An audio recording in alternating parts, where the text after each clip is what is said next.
Hello, welcome to this channel SIT classes.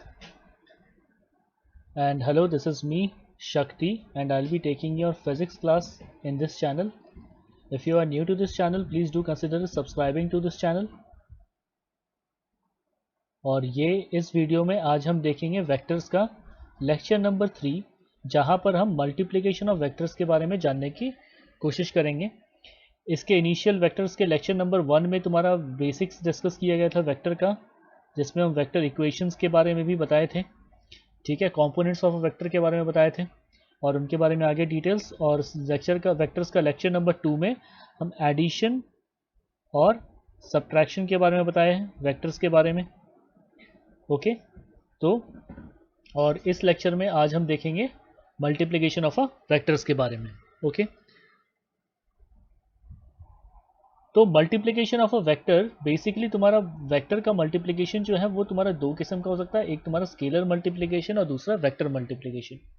Scalar product में क्या है कि तुम्हारा वेक्टर्स, तुम्हारा स्केलर जब मल्टीप्लाई कर रहे हैं तो बेसिकली दो वेक्टर को हम इस हिसाब से हम मल्टीप्लाई कर रहे हैं, ऐसे मल्टीप्लाई कर रहे हैं, है ना, कि तुम्हारा जो भी रिजल्ट आ रहा है वो तुम्हारा एक स्केलर क्वांटिटी होगा।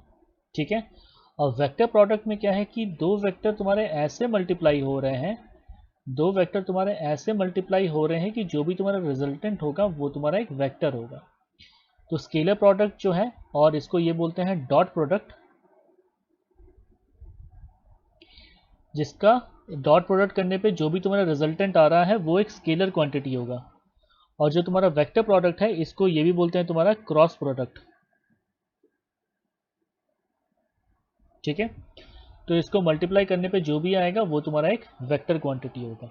ठीक है, तो जो तुम्हारा स्केलर प्रोडक्ट है, जो कि तुम्हारा स्केलर प्रोडक्ट है, या फिर जो तुम्हारा इसको बोलते हैं डॉट प्रोडक्ट है।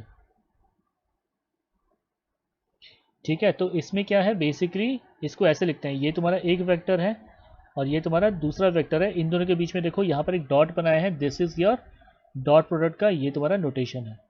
ओके, तो ए डॉट बी अगर करेंगे तो ये तुम्हारा देगा, ठीक है, magnitude of A magnitude of B cos theta.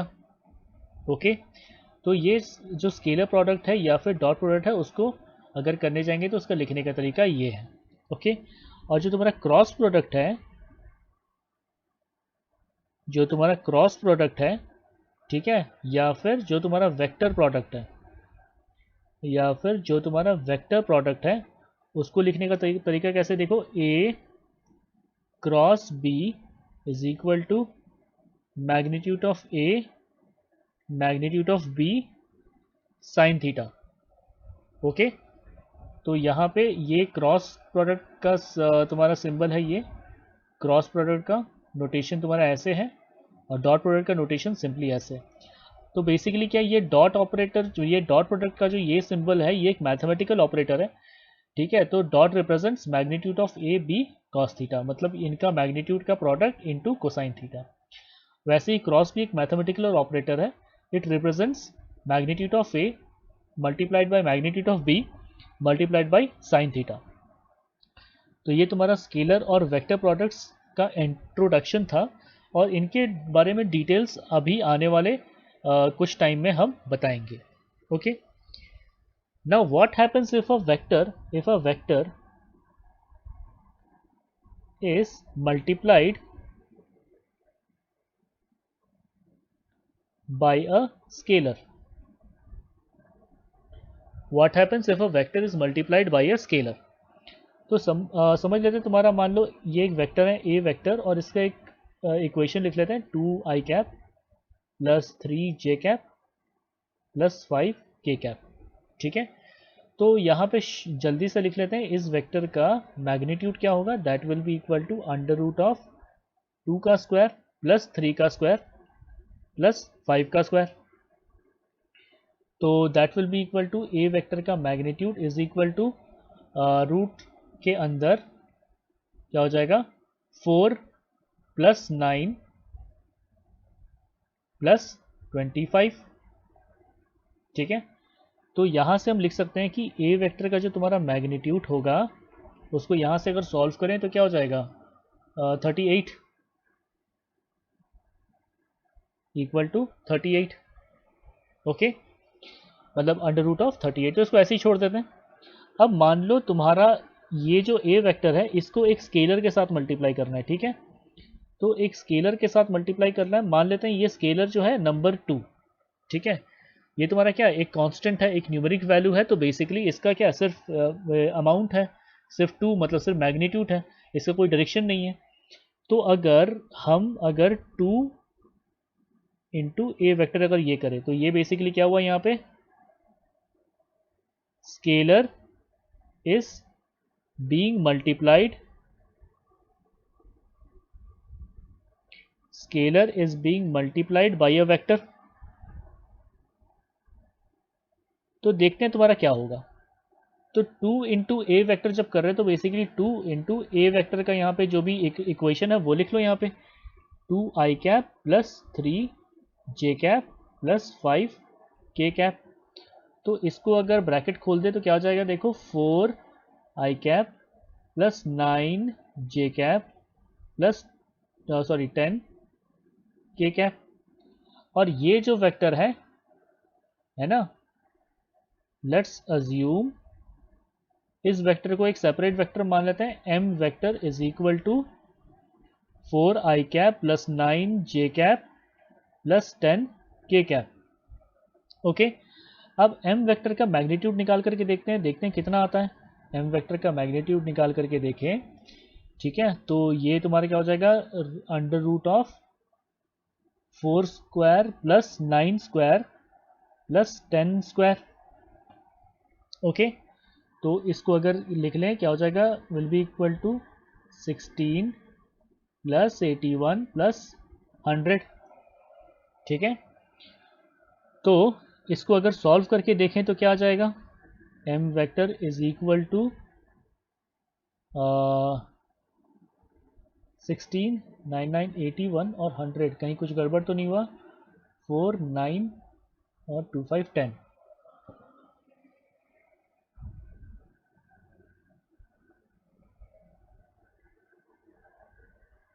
ठीक है, तो इसको अगर सिंप्लीफाई करेंगे तो तुम्हारा आ जाएगा 4 इंटू 38, ठीक है।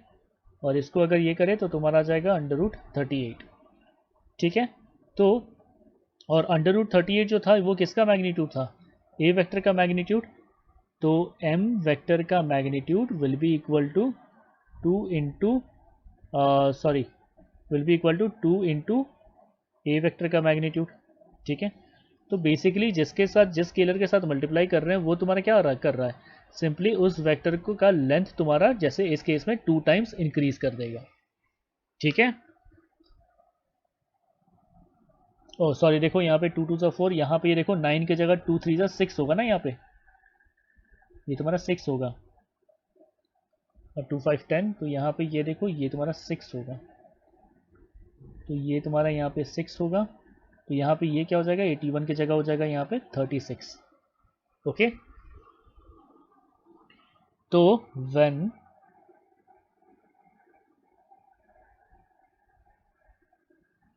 ये इंपॉर्टेंट पॉइंट है, when a scalar is multiplied to a vector, then it increases the length of that vector। Okay, जैसे यहाँ पे जब ए वेक्टर को 2 से जब मल्टीप्लाई किए तो उसका लेंथ देखो फाइनली तुम्हारा कितना 2 टाइम्स इंक्रीज हो गया। ओके,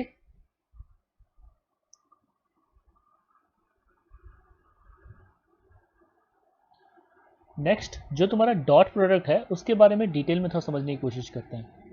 जो तुम्हारा डॉट प्रोडक्ट है, ठीक है, जिसको हम क्या बोलते हैं, स्केलर प्रोडक्ट भी बोला जाता है, स्केलर प्रोडक्ट। ओके, तो बेसिकली देखो यहाँ पे जो डॉट प्रोडक्ट का जो फॉर्मूला था क्या था, A dot B will give you A B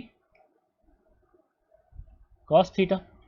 ठीक है, तो बेसिकली ये तुम्हारा देखो ए वेक्टर है और ये मान लो तुम्हारा यहाँ पे ये बी वेक्टर है।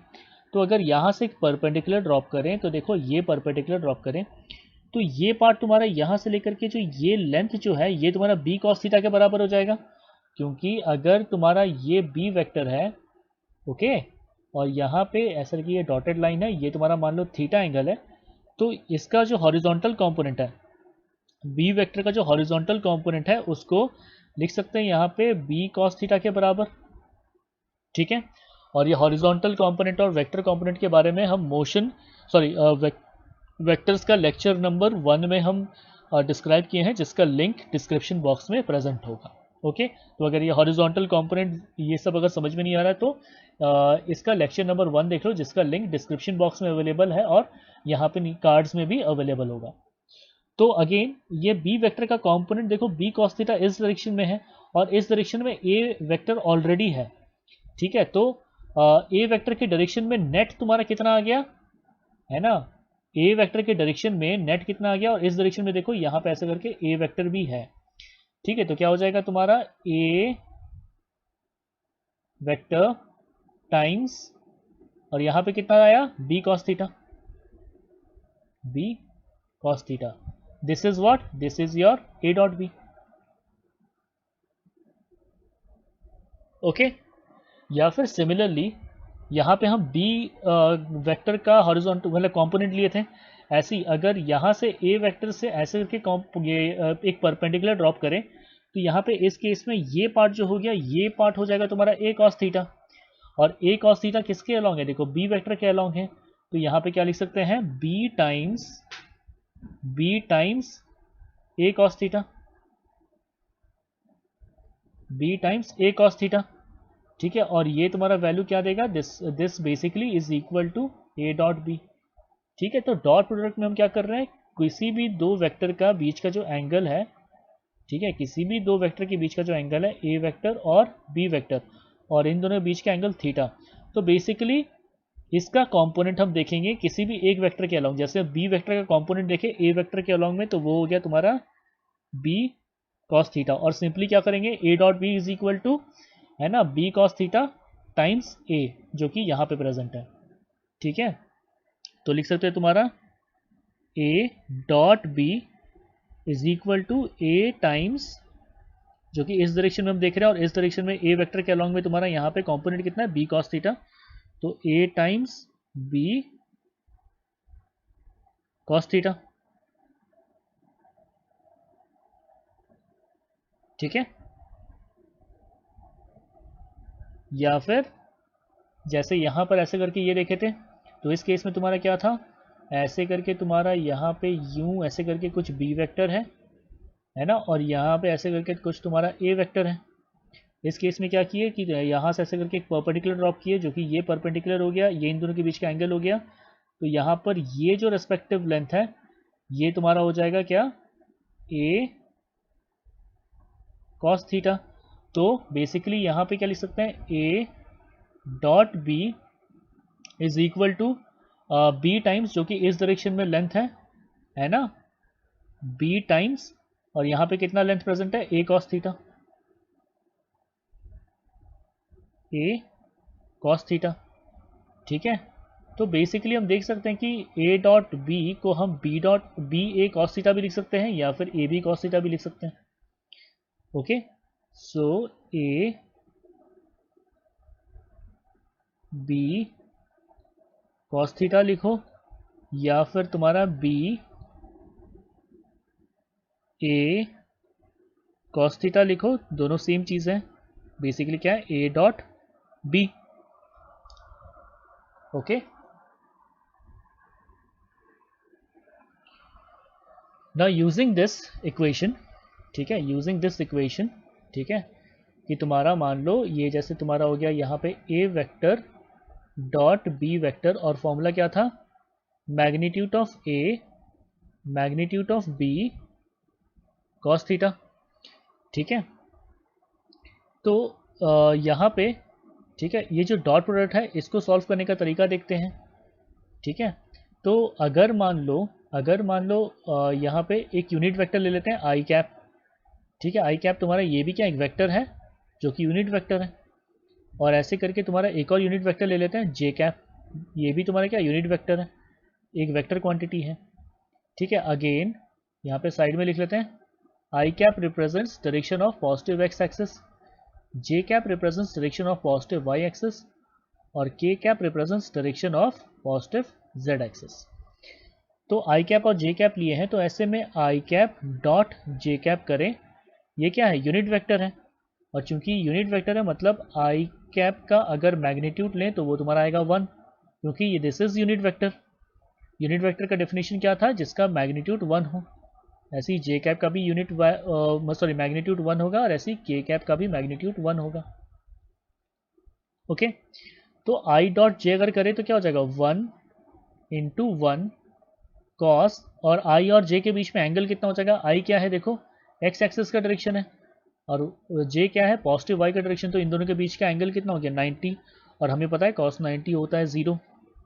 ओके, ऐसे ही अगर हम ले लें जे डॉट के ले लें, मान लो जे डॉट के अगर करना हो हमें, जे और के लिए हैं, तो ऐसे में जे कैप डॉट के कैप अगर करना हो तो क्या हो जाएगा, मैग्नीट्यूड ऑफ जे तुम्हारा हो गया 1, मैग्नीट्यूड ऑफ के हो गया तुम्हारा 1, और इन दोनों के बीच में देखो जे कैप क्या है तुम्हारा वाई एक्सिस के अलॉन्ग, के कैप क्या है जेड एक्सिस के अलॉन्ग, तो इनके बीच का एंगल हो गया तुम्हारा cos 90, तो ये तुम्हारा हो गया 0। ओके, ऐसे ही एक बार करके देखते हैं तुम्हारा आई और आई के अलॉन्ग यहाँ पे क्या होगा। तो अगर आई कैप डॉट आई कैप अगर करें तो आई कैप का वैल्यू क्या है 1, और इस आई कैप का वैल्यू क्या है 1, कॉस आई और आई मतलब एक्स पॉजिटिव एक्स और पॉजिटिव एक्स के बीच का एंगल कितना होता है 0, तो ये कितना हो जाएगा 1, क्योंकि cos 0 इक्वल टू 1 होता है। ऐसे ही अगर नेक्स्ट तुम्हारा जे और जे के बीच में करें, जे कैप और जे कैप के बीच में करें तो क्या हो जाएगा J cap dot J cap, that will be equal to magnitude of 1 into magnitude of 1 into cos 0, क्योंकि पॉजिटिव वाई और पॉजिटिव वाई के बीच का एंगल तुम्हारा 0 है, तो this is again equal to 1। Similarly अगर ये के कैप और के कैप के लिए करें तो उसका भी वैल्यू क्या आ जाएगा तुम्हारा 1 ही आ जाएगा, K cap dot K cap will be equal to 1 into cos 0, that is equal to 1। Okay, तो बेसिकली इस पूरे एग्जाम्पल से हम एक चीज़ समझे क्या, कि तुम्हारा आई डॉट जे करो या फिर जे डॉट आई करो, या फिर यहाँ क्या किए थे जे डॉट के किए थे, जे डॉट के या फिर के डॉट जे, ठीक है, या फिर this is equal to K dot I, that is equal to K dot I, या फिर आई डॉट के। ठीक है, कैसे भी कर लो सबका वैल्यू इक्वल टू 0 होगा, क्योंकि हर केस में सभी वेक्टर के बीच का एंगल जो है वो तुम्हारा 90 डिग्री है। ओके, ये एक इंपॉर्टेंट पॉइंट था। सेकेंड इंपॉर्टेंट पॉइंट, दैट तुम्हारा आई dot I equals J dot J equals के डॉट के, और यहाँ पे देख सकते हैं सभी का वैल्यू क्या है 1 है, तो दिस इज इक्वल टू 1। ये second important point.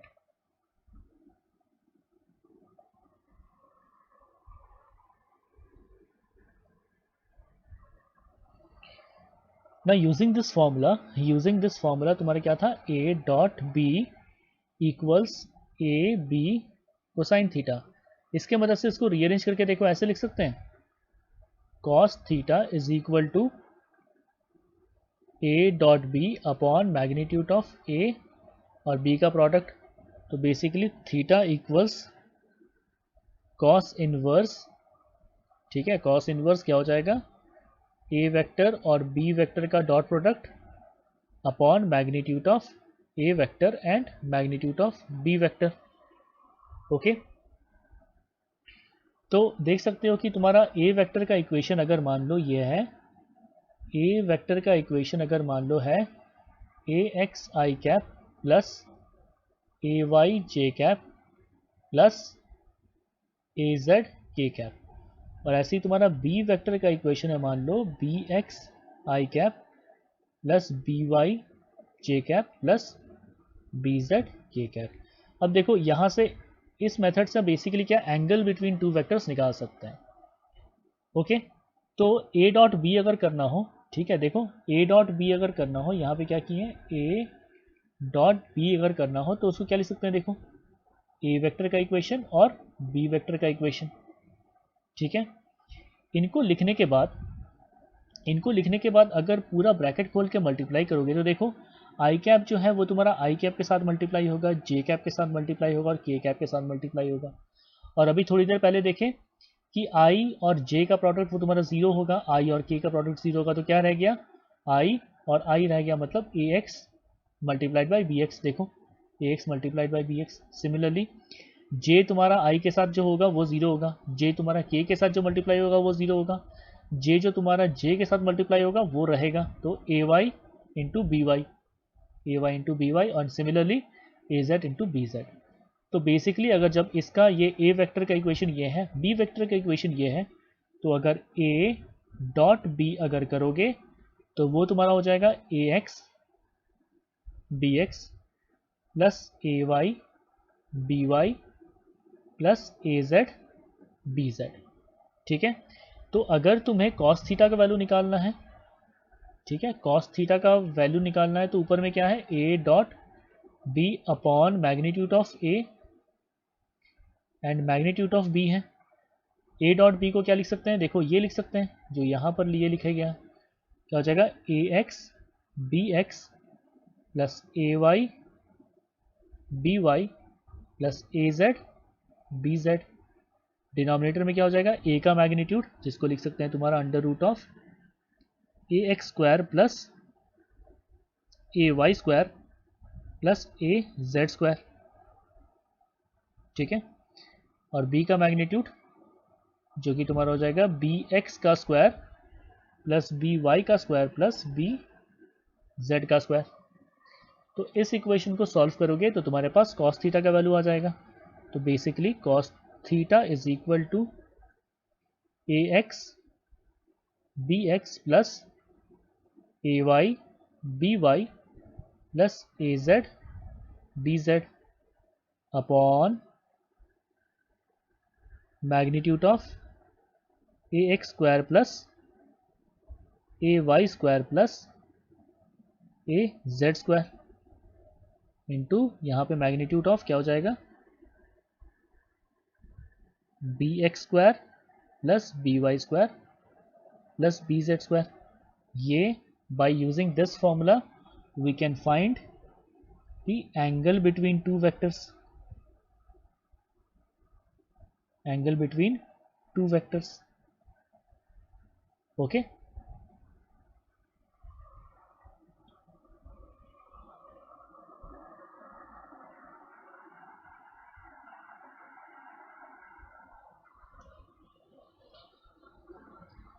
properties of dot product,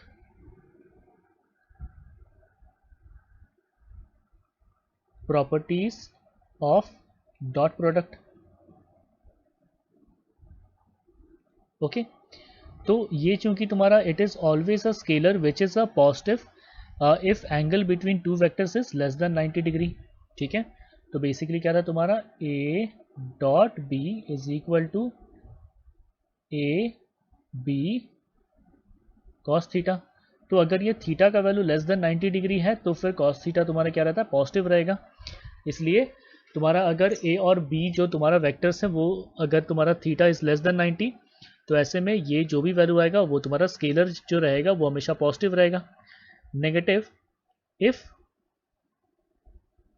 theta तुम्हारा 90 से 180 के बीच में लाई करेगा तो तुम्हारा वो नेगेटिव होगा। Now it is commutative because A dot B is equal to B dot A, है ना। ए डॉट बी लिखोगे क्या हो जाएगा A B cos theta, B dot A is equal to B A cos theta, और हमें पता है ए बी कॉस थीटा और बी ए कॉस थीटा बात बराबर है। इट इज ऑल्सो डिस्ट्रीब्यूटिव, मतलब A dot B plus C करें तो ब्रैकेट खोल दो तो ए डॉट बी भी कर सकते हैं प्लस ए डॉट सी ऐसे लिख सकते हैं. Okay, so it is commutative and it is distributive.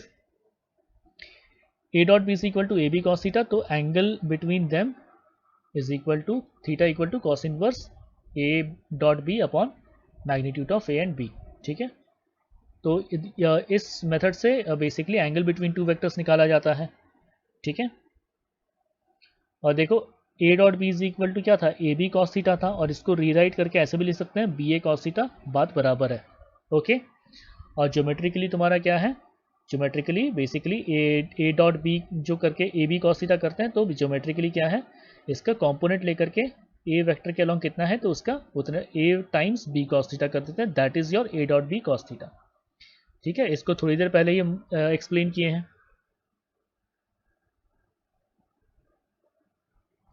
Scalar product of two vectors will be minimum.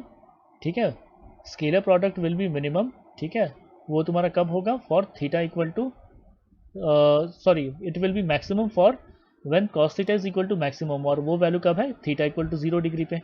और थीटा इक्वल टू 0 मतलब क्या, A and B vector will be parallel to each other, तो parallel vectors का dot product जो होगा वो maximum होगा. ठीक है, पैरेलल वेक्टर का जो डॉट प्रोडक्ट होगा वो क्या होगा, मैक्सिमम होगा. ठीक है, ऐसे ही तुम्हारा A dot B is equal to A B cos theta है ना, तो अगर थीटा का वैल्यू हो जाए 180 डिग्री, तो 180 कितना होता है, कॉस 180 -1 होता है, तो ऐसे में क्या हो जाएगा, माइनस ए बी हो जाएगा. तो ये तुम्हारा मिनिमम वैल्यू हो जाएगा फॉर एंटी पैरेलल वेक्टर्स.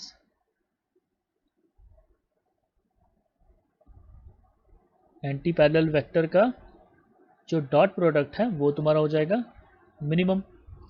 ठीक है, और अगर थीटा का वैल्यू अगर 0 डिग्री हो गया तो सॉरी थीटा का वैल्यू अगर 90 डिग्री हो गया, तो थीटा का वैल्यू 90 डिग्री हो गया तो cos 90 इज इक्वल टू 0, तो इस केस में तुम्हारा क्या हो जाएगा, 0. ठीक है, तो फॉर परपेंडिकुलर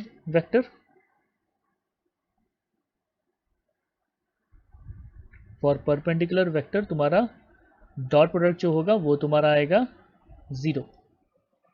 ओके, ये तो तुम्हारा प्रॉपर्टी है, I dot I equals J dot J equal to K dot K equal to 1, और यहाँ पे I dot J, J dot K dot I सारे तुम्हारा क्या एक दूसरे से परपेंडिकुलर है, तो ये तुम्हारा हो जाएगा 0. ठीक है, अगर दो पैरेलल वेक्टर का अगर डॉट प्रोडक्ट निकाले तो क्या हो जाएगा, ए डॉट ए, इसको वेक्टरली ऐसे भी लिख सकते हैं ए वेक्टर का स्क्वायर, तो A dot A is equal to क्या हो जाएगा, ए और ए मतलब आपस में इन दोनों वेक्टर के बीच का एंगल क्या होगा, 0 होगा, तो cos 0, तो that is numerically equal to A square. तो अगर तुम्हारे पास ऐसे दिया हुआ है ए वेक्टर का स्क्वायर, तो उसको ऐसे लिख सकते हो ए वेक्टर डॉट ए वेक्टर, और ये डॉट प्रोडक्ट हटाएंगे तो क्या हो जाएगा, ए इंटू ए cos 0 जो कि 1 है, तो तुम्हारा ए का मैग्नीट्यूड का स्क्वायर. ओके, ये तुम्हारा कई बार डेरिवेशन में और प्रॉपर्टीज में कई बार ये बार बार यूज होगा ये. ओके, वेक्टर प्रोडक्ट, तो वेक्टर प्रोडक्ट में जो भी तुम्हारा एंड में जो भी वेक्टर जो भी रिजल्टेंट आएगा मल्टीप्लाई करने के बाद वो एक वेक्टर क्वांटिटी होगा. ओके, तो जब वेक्टर क्वांटिटी है मतलब उसका एक मैग्नीट्यूड होना है और तुम्हारा एक डायरेक्शन होना है. ठीक है, now direction is given by right hand thumb rule. Direction is given by right hand thumb rule. ठीक है, राइट हैंड थंब रूल क्या है, जैसे तुम्हारा यहाँ पे देखो ये तुम्हारा इधर यहाँ पे ये ए वेक्टर है और यहाँ पे ये तुम्हारा बी वेक्टर है, तो हम राइट हैंड का पाम को ए वेक्टर के अलोंग अलाइन करें, राइट हैंड को ऐसे करके अगर अलाइन करें ऐसे करके, ठीक है, such that my palm is facing towards B, और हम क्या करें ए से लेकर के ए वेक्टर देखो मेरा यहाँ पर है. ठीक है, ए वेक्टर से हम क्या करेंगे, बी वेक्टर की तरफ राइट हैंड को अगर मोड़ेंगे तो थंब का डायरेक्शन देखो ऊपर की तरफ है, तो ये तुम्हारा ए क्रॉस बी जो भी वेक्टर होगा उसका डायरेक्शन ये होगा अलोंग दिस थंब. ओके, तो जैसे अगर तुम्हारा ये था तुम्हारा ए वेक्टर और ये है तुम्हारा बी वेक्टर, ठीक है, और मान लेते हैं तुम्हारा जो ए क्रॉस बी है, A cross B is giving me a new vector called C vector. तो ऐसे में ए क्रॉस बी मतलब हम ए से बी की तरफ जाएंगे तो मेरा राइट हैंड का थंब किधर पॉइंट करेगा, ऊपर की तरफ पॉइंट करेगा, तो this is your C vector का डायरेक्शन। ओके, अगर मान लो हमें ये तुम्हारा वही डायग्राम बनाने थे, ये बी वेक्टर है और ये तुम्हारा ए वेक्टर है, और यहाँ पे क्या चाहिए, मान लो बी क्रॉस ए वेक्टर चाहिए, और this is equal to D vector मान लेते हैं। ओके, हमें बी क्रॉस ए वेक्टर चाहिए, तो राइट हैंड को ऐसे अलाइन करेंगे, तो राइट हैंड देखो ऐसे करके आएगा, ऐसे करके, है ना। तो इसको हम क्या बी से ए की तरफ ले जाएंगे, ठीक है। तो थंब मेरा इस डायरेक्शन में आ जाएगा राइट हैंड को अगर करेंगे तो इस केस में तुम्हारा इधर से अगर इधर जाए तो तुम्हारा क्या हो जाएगा, डी वेक्टर का डायरेक्शन देखो इस तरफ पॉइंट करेगा, ठीक है। जो तुम्हारा राइट हैंड है वो कुछ ऐसे होगा देखने में इस केस में, ऐसे, और थंब जो होगा नीचे की तरफ होगा, ऐसे करके इस डायरेक्शन से इस डायरेक्शन की तरफ आएंगे। ओके, तो हम देख सकते हैं कि सी वेक्टर और डी वेक्टर एक दूसरे के ठीक ऑपोजिट डायरेक्शन में है, तो basically C vector is equal to minus of D vector, ठीक है। इसका मतलब क्या, that A cross B is equal to negative of B cross A. यार इसको आगे चल करके और देखेंगे, ठीक है। पर चूंकि A cross B gives me C vector और B cross A gives me D vector, और क्या था, C vector is equal to negative of D vector, क्योंकि दोनों एक दूसरे के ठीक ऑपोजिट है, तो यूजिंग दिस प्रॉपर्टी हम ये लिख सकते हैं। ओके, तो ये तो बात था डायरेक्शन का, जो कि राइट हैंड थंब रूल से हमें पता चल जाता है, राइट हैंड थंब रूल से। ओके, और जो तुम्हारा इसका मैग्नीट्यूड है, मैग्नीट्यूड बताया जाता है इस फॉर्मूला से, मैग्नीट्यूड, ठीक है। मैग्नीट्यूड के लिए क्या करेंगे, जो A cross B is equal to magnitude of A magnitude of B sign theta, ठीक है। जैसे कि यहाँ पे ए क्रॉस बी जो तुम्हारा सी वेक्टर दे रहा था, इसका मैग्नीट्यूड जो होगा वो तुम्हारा इस फॉर्मूला से हमें पता चल जाएगा, because A cross B is equal to C vector, तो ये तुम्हारा क्या हो जाएगा, सी वेक्टर का मैग्नीट्यूड हो गया। या फिर इस केस में जो तुम्हारा यहाँ डी वेक्टर था, इसका भी मैग्नीट्यूड तुम्हारे इसी फॉर्मूला से पता चल जाएगा। ओके,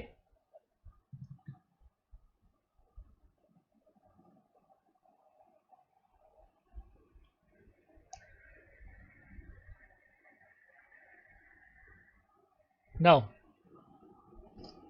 जो भी तुम्हारा ए वेक्टर है, ठीक है, ए वेक्टर है, इसका वेक्टर इक्वेशन लिख लेते हैं, ए x I cap plus A Y J cap plus A Z के कैप। ऐसे ही तुम्हारा जो बी वेक्टर है, इसका इक्वेशन लिख लेते हैं, बी एक्स आई कैप प्लस बी वाई जे कैप प्लस बी जेड के कैप।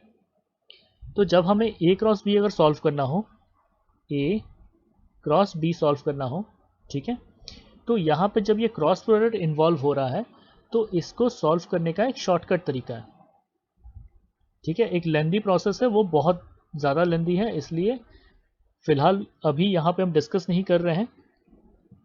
ए एक्स, ये ए वाई और ए जेड, तो हमें देखो ए क्रॉस बी चाहिए, पहले क्या करो, आई जे के ऐसे लिख लो, और चूंकि हम ए क्रॉस बी कर रहे हैं तो ए वेक्टर का जो कंपोनेंट्स है, ए X A Y A Z लिख लो, और फिर क्या लिखेंगे, बी एक्स बी वाई और बी जेड। ये तुम्हारा डिटर्मिनेंट मेथड है सॉल्व करने का, और ये जो डिटर्मिनेंट मेथड है ये मैथ्स में आगे चल करके पढ़ोगे। तो अब हम क्या करेंगे, आई कैप के लिए सॉल्व करेंगे, तो क्या करेंगे, आई कैप, ठीक है, और उसके बाद फिर इस रो को और इस कॉलम को ओमिट कर देंगे, तो बचा मेरा ए वाई ए जेड और बी वाई बी जेड। फिर क्या करेंगे, ऐसे ऐसे मल्टीप्लाई करेंगे, ऐसे इसको पहले मल्टीप्लाई करेंगे, फिर ऐसे मल्टीप्लाई करेंगे, दोनों को माइनस करेंगे, तो क्या हो जाएगा, पहले ए वाई बी जेड, ये बस एक तरीका है सॉल्व करने का, A Y B Z minus B Y A Z, ठीक है। जब जे कैप के लिए करेंगे तो ये हो जाएगा माइनस जे कैप, और फिर से ऐसे और ऐसे। तो देखो जे कैप के लिए हम क्या करेंगे, इस कॉलम को और इस रो को हटा देंगे, तो आ गया मेरे पास A X A Z B X और बी जेड। तो इसको सिंप्लीफाई करेंगे कैसे, A X into B Z,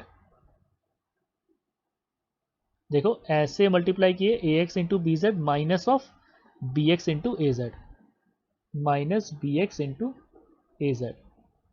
उसके बाद फिर के कैप के लिए सॉल्व करेंगे, तो यहाँ पे प्लस के कैप इस कॉलम को और इस रो को हटा दो, इस कॉलम को और इस रो को हटा दे तो क्या आ जाएगा A X A Y B X B Y. तो ऐसे और ऐसे मल्टीप्लाई करना है, ऐसे और ऐसे, तो क्या हो जाएगा A X B Y minus B X A Y. तो अगर तुम्हारा A cross B is giving you C vector, तो इस सी वेक्टर का वेक्टर इक्वेशन क्या होगा, ये होगा। ओके, सी वेक्टर का जो वेक्टर इक्वेशन है वो तुम्हारा होगा I cap A Y B Z minus B Y A Z minus J cap A X B Z minus B X A Z plus K cap हो जाएगा तुम्हारा A X B Y minus B X A Y. Okay, तो जो magnitude का जो formula था A cross B equals A का magnitude B का magnitude sin theta. Now using this हम एंगल बिटवीन वेक्टर्स भी निकाल सकते हैं। थीटा क्या है, एंगल बिटवीन वेक्टर्स है, एंगल बिटवीन वेक्टर्स है। ओके, तो इसको यहां से लिख सकते हैं that sine theta is equal to A cross B upon magnitude of A and magnitude of B. A cross B का जो फॉर्मूला होता है वो देखो यहां पे लिखा हुआ है, this is your A cross B. ठीक है, this is your A cross B. तो यूजिंग दिस फॉर्मूला तुम्हारा क्या लिख सकते हैं that sine theta is equal to A cross B upon magnitude of A magnitude of B. तो यहाँ पे ए क्रॉस बी का फॉर्मूला ये है और ए मैग्नीट्यूड ऑफ ए और मैग्नीट्यूड बी तो निकाल सकते हो। ठीक है, तो यूजिंग दिस हम साइन थीटा के फॉर्म में एंगल बिटवीन वेक्टर्स निकाल सकते हैं। एंगल बिटवीन वेक्टर्स ऐसे भी निकाल सकते हैं, डॉट प्रोडक्ट से भी निकाल सकते हैं, मतलब कॉस थीटा से भी निकाल सकते हैं डॉट प्रोडक्ट वाले केस में, और साइन थीटा से भी निकाल सकते हैं क्रॉस प्रोडक्ट के केस में। ठीक है, angle between vectors. Okay, now again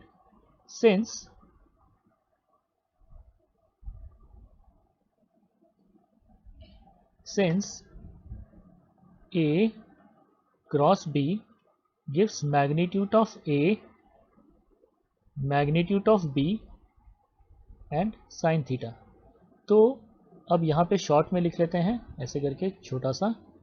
जो तुम्हारा आई कैप होता है वो क्या है, unit vector along positive X axis. J cap होता है ये भी तुम्हारा unit vector along positive Y axis, और के कैप होता है unit vector along positive Z axis. Okay, तो अगर यहाँ पर हम आई क्रॉस आई अगर करें तो क्या हो जाएगा, यूनिट वेक्टर मतलब आई का जो मैग्नीट्यूड है वो तुम्हारा 1 है इनटू, है ना, इसका भी मैग्नीट्यूड 1 है, और इन दोनों के आई और आई के बीच का एंगल कितना है 0, तो क्या हो जाएगा साइन 0 कितना होता है 0, तो दिस इज इक्वल टू 0। ऐसे ही अगर जे क्रॉस जे करें तो जे का इसका मैग्नीट्यूड क्या हो जाएगा 1, इसका मैग्नीट्यूड कितना है 1, साइन इन दोनों के बीच का एंगल है 0, तो दिस इज इक्वल टू 0। ऐसे ही अगर के क्रॉस के करें, इस के का मैग्नीट्यूड है 1, इस के का भी मैग्नीट्यूड है 1, तो sine 0 this is equal to 0। ठीक है, अब देखते हैं तुम्हारा अगर करें हम आई क्रॉस जे, आई का मैग्नीट्यूड है 1, जे का भी मैग्नीट्यूड है तुम्हारा 1, और इन दोनों के बीच का एंगल है तुम्हारा 90 डिग्री, तो हो जाएगा साइन 90, और ये साइन 90 होता है 1, तो दिस इज इक्वल टू 1।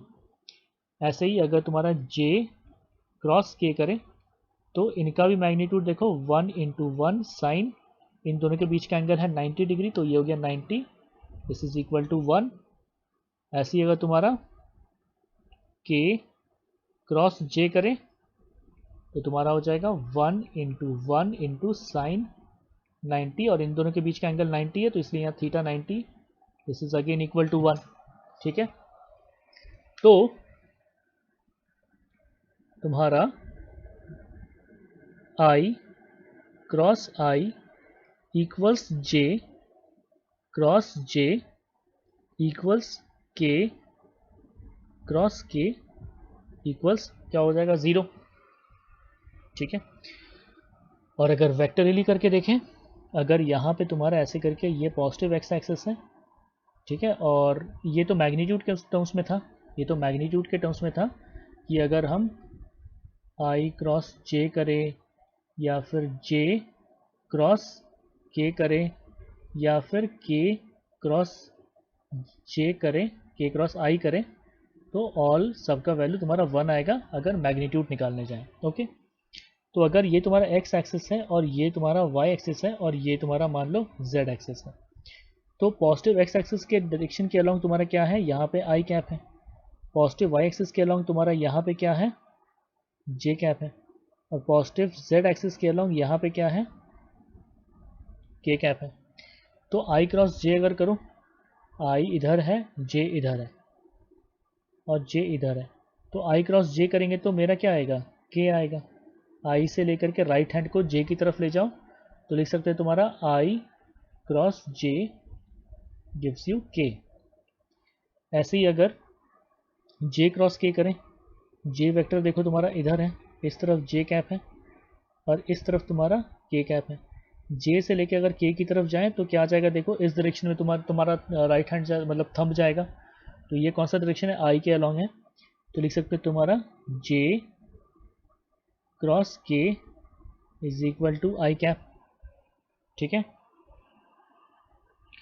ऐसे ही अगर हम ये करें, यहाँ पे k है और यहाँ पे i है मान लो, अगर तुम्हारा ऐसे करके यहाँ पे अगर मान लो k कैप है और इस डायरेक्शन पे अगर मान लो तुम्हारा i कैप है, तो k क्रॉस i अगर करें, राइट हैंड को अगर k से लेकर के i की तरफ ले जाओगे तो थंब देखो किस तरफ पॉइंट कर रहा है, ऊपर की तरफ है ना, तो यहाँ पे लिख सकते हैं k cross i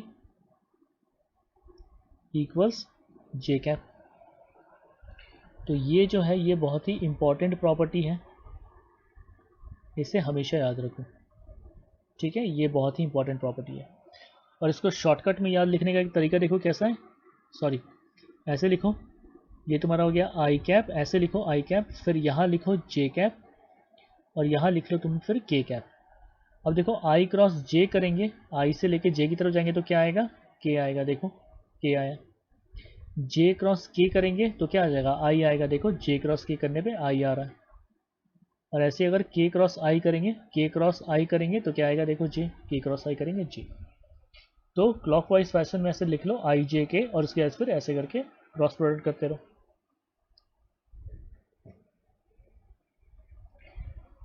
now cross product के प्रॉपर्टीज,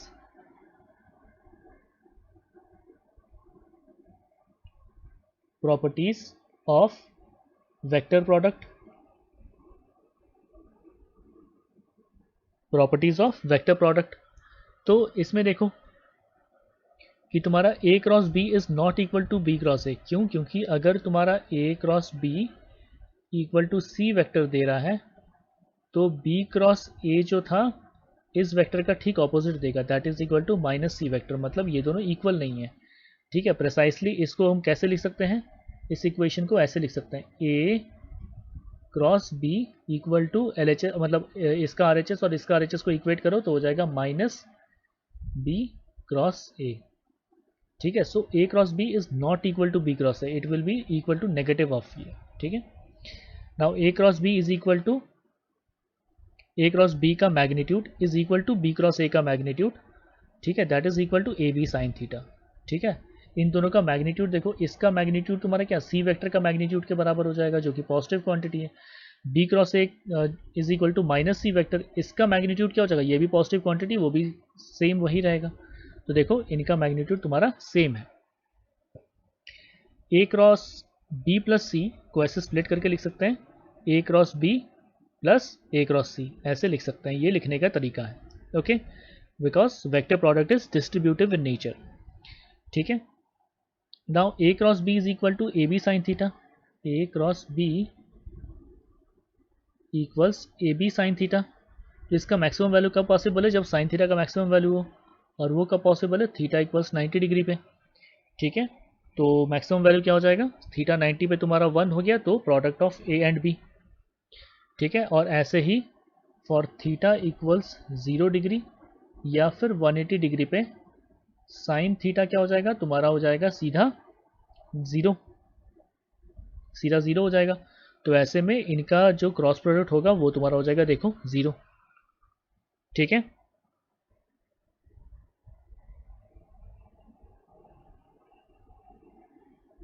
एंड अगेन इसको याद रखने का तरीका, अगर आई क्रॉस जे कर रहे हो, राइट हैंड को देखो आई से जे की तरफ ले जा तो मेरे पास के कैप आएगा। तो इसको याद करने का तरीका देखो, I cross J will give you K. ठीक है, ऐसे ही अगर जे क्रॉस के करें तो राइट हैंड को जे से के की तरफ ले जाओ तो तुम्हारे पास देखो ये आएगा आई। तो ऐसे जे क्रॉस के देखो तुम्हारा आ रहा है आई। ठीक है, और देखो ए क्रॉस बी को ऐसे डिटर्मिनेंट फॉर्म में लिख सकते हैं, और फिर ऐसे सॉल्व करेंगे।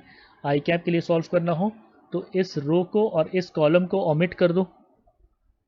ठीक है, इस रो को और इस कॉलम को ओमिट कर दो, क्या रह जाएगा, A Y A Z B Y B Z. और हमेशा क्या करोगे, ऐसे क्रॉस ऐसे करके मल्टीप्लाई करोगे पहले, और फिर ऐसे करके मल्टीप्लाई करोगे सेकंड में। ठीक है, तो क्या हो जाएगा, A Y B Z minus B Y A Z. ठीक है, जब जे कैप के लिए सॉल्व कर रहे हो हमेशा माइनस जे कैप कर दो और फिर ऐसे मल्टीप्लाई करो। तो माइनस जे कैप कर दिए यहाँ पे। ठीक है, माइनस जे कैप, और उसके बाद फिर इस रो को और इस कॉलम को ओमिट कर दो, आ जाएगा तुम्हारे पास ए एक्स बी जेड और B X A Z minus. ठीक है, तो अंदर में इस माइनस को रीअरेंज करके ऐसे लिख सकते हैं। तो ए क्रॉस बी का जो तुम्हारा फाइनल इक्वेशन है वो तुम्हारा कुछ ऐसे आएगा। ठीक है, ये इसको सॉल्व करने का शॉर्टकट तरीका था। और ऐसे करके ये क्यों कर रहे हैं, ये बेसिकली डिटर्मिनेंट मेथड है जिसको मैथ्स में डिटेल में पढ़ोगे। ठीक है, डिटर्मिनेंट मेथड है, पर यहाँ पे इसके बारे में डिटेल जानना ज़रूरी नहीं है, बस ये प्रोसेस तुम्हें पता होना चाहिए या फिर ये इक्वेशन तुम्हें याद होना चाहिए, तो कोई सा भी क्रॉस प्रोडक्ट को आराम से सॉल्व कर सकते हो।